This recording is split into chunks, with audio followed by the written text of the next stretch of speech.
Item ಯಾವುದೇ ಇರಲಿ try ಮಾಡಿ ಆಚಿ ಚಿಕನ್ ಮಸಾಲಾ. ಬೆಳಗಾವಿಯಲ್ಲಿ 4,500 ಕೋಟಿ ವಂಚನೆ ಆರೋಪ ಕೇಸ್ಗೆ ಸಂಬಂಧಪಟ್ಟಂತೆ ಸಿಐಡಿ ಡಿಐಜಿ ಭೀಮಾಶಂಕರ್ ಗುಲೇದ್ ಅವರು ಮಾಳಮಾರುತಿ ಠಾಣೆಗೆ ಭೇಟಿ ನೀಡಿದ್ದಾರೆ. ಠಾಣೆಯಲ್ಲಿ ಇರುವಂತಹ ಆರೋಪಿ ಶಿವಾನಂದ ನೀಲಣ್ಣವರ್ ಅವರಿಂದ ಪ್ರಾಥಮಿಕ ಮಾಹಿತಿಯನ್ನ ಸಿಐಡಿ ಡಿಐಜಿ ಪಡೆದುಕೊಂಡಿದ್ದಾರೆ. ಇಂದು ಶಿವಾನಂದ್ ಅವರನ್ನ ಹಸ್ತಾಂತರದ ಬಗ್ಗೆ ಪೊಲೀಸರ ಜೊತೆ ಚರ್ಚೆಯನ್ನ ನಡೆಸಿದ್ದಾರೆ. ಮಾಳಮಾರುತಿ ಪೊಲೀಸ್ ಠಾಣೆಗೆ ಆಗಮಿಸಿರುವಂತಹ ಸಿಐಡಿ ಡಿಐಜಿ ಭೀಮಾಶಂಕರ್ ಗುಲೇದ್ ಅವರು ಮಾಳಮಾರುತಿ ಠಾಣೆಯಲ್ಲಿ ಇರುವಂತಹ ಆರೋಪಿ ಶಿವಾನಂದ ನೀಲಣ್ಣವರನಿಂದ ಪ್ರಾಥಮಿಕ ಮಾಹಿತಿಯನ್ನ ಪಡೆದುಕೊಂಡಿದ್ದಾರೆ. ಡಿಐಜಿ ಅವರನ್ನ ನೋಡ್ತಾ ಇದ್ದಂತೆ ಕೈ ಮುಗಿದು ಓಂ ನಮಃ ಶಿವಾಯ ಎಂದಿದ್ದಾರೆ ನೀಲಣ್ಣವರ್.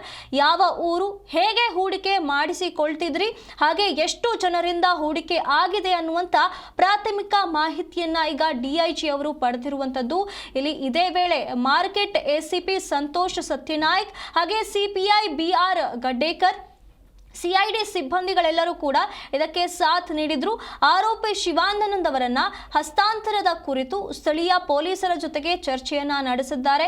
ಈಗ 4,500 ಕೋಟಿ ವಂಚನೆಯ ಆರೋಪದ ಮೇಲೆ ಜೈಲಿನಲ್ಲಿ ಇರುವಂತಹ ಶಿವಾನಂದ ನೀಲಣ್ಣವರ ಜೊತೆ ಮಾತನಾಡಿದ್ದಾರೆ. ಪ್ರಾಥಮಿಕ ಮಾಹಿತಿಯನ್ನ ಪಡೆಯುವಂತ ಕೆಲಸವನ್ನ ಸಿಐಡಿ ಡಿಐಜಿ ಮಾಡಿರುವಂತದ್ದು.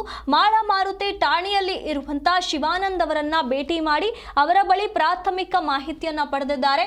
ಈಗಾಗಲೇ ಈ ಒಂದು ಪ್ರಕರಣಕ್ಕೆ ಸಿಐಡಿ ಎಂಟ್ರಿ ಕೊಟ್ಟು ಇದರ ತನಿಖೆಯನ್ನ ಜವಾಬ್ದಾರಿಯನ್ನ ವಹಿಸಿಕೊಂಡಿರುವಂತಹ ಭಾಗವಾಗಿ ಈ ಪ್ರಥಮ ಕೆಲಸವನ್ನ ಮಾಡಿರುವಂತದ್ದು. ಪ್ರಾಥಮಿಕ ಮಾಹಿತಿಯನ್ನ ಪಡೆದುಕೊಳ್ಳುವಂತಹ ಕೆಲಸವನ್ನ ಮಾಡಿರುವಂತದ್ದು.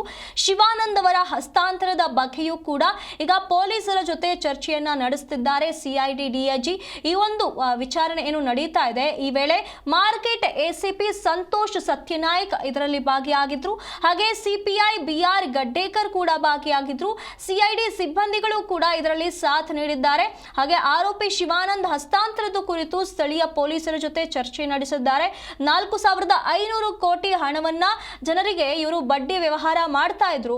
RBIನ ಕೆಲವೊಂದಿಷ್ಟು ನಿಯಮಗಳನ್ನ ಫಾಲೋ ಮಾಡಿದ್ರೆ ಅದರ ವಿರುದ್ಧವಾಗಿ ಈ ಹಣವನ್ನ ಎಲ್ಲ ವ್ಯವಹಾರ ಮಾಡಿದ್ದಾರೆ ಅನ್ನುವಂತ ಆರೋಪದ ಮೇಲೆ ಶಿವಾನಂದ್ ನೀಲಣ್ಣನವರನ್ನ ಈಗ ಪೊಲೀಸರು ವಶಕ್ಕೆ ಪಡೆದಿರುವಂತದ್ದು. ಈ ಒಂದು ತನಿಖೆಯ ಭಾಗವಾಗಿ ಈಗ ಸಿಐಡಿ ಇದಕ್ಕೆ ಎಂಟ್ರಿ ಕೊಟ್ಟಿರುವ ಕಾರಣ ಪ್ರಾಥಮಿಕ ಮಾಹಿತಿಯನ್ನ ಕಲೆ ಹಾಕುವಂತ ಕೆಲಸವನ್ನ ಸಿಐಡಿ ಡಿಐಜಿ ಮಾಡ್ತಾ ಇರುವಂತದ್ದು. ಈಗಾಗಲೇ ಅವರು ಮಾಳಮಾರುತಿ ಠಾಣೆಗೆ ಭೇಟಿ ನೀಡಿ ಭೀಮಾಶಂಕರ್ ಗುಳೇದ್ ಎಂಬುವಂತ ಡಿಐಜಿ ಏನಿದ್ದಾರೆ ಅವರು ಮಾಳಮಾರುತಿ ಸ್ಟೇಷನ್ಗೆ ಬಂದು ಅಲ್ಲಿರುವಂತ ಆರೋಪಿಯ ಜೊತೆ ಮಾತನಾಡಿದ್ದಾರೆ. ಅವರ ಹತ್ರ ಎಲ್ಲ ಮಾಹಿತಿಗಳನ್ನ ಪಡೆದುಕೊಳ್ಳುವಂತ ಕೆಲಸವನ್ನ ಮಾಡಿದ್ದಾರೆ.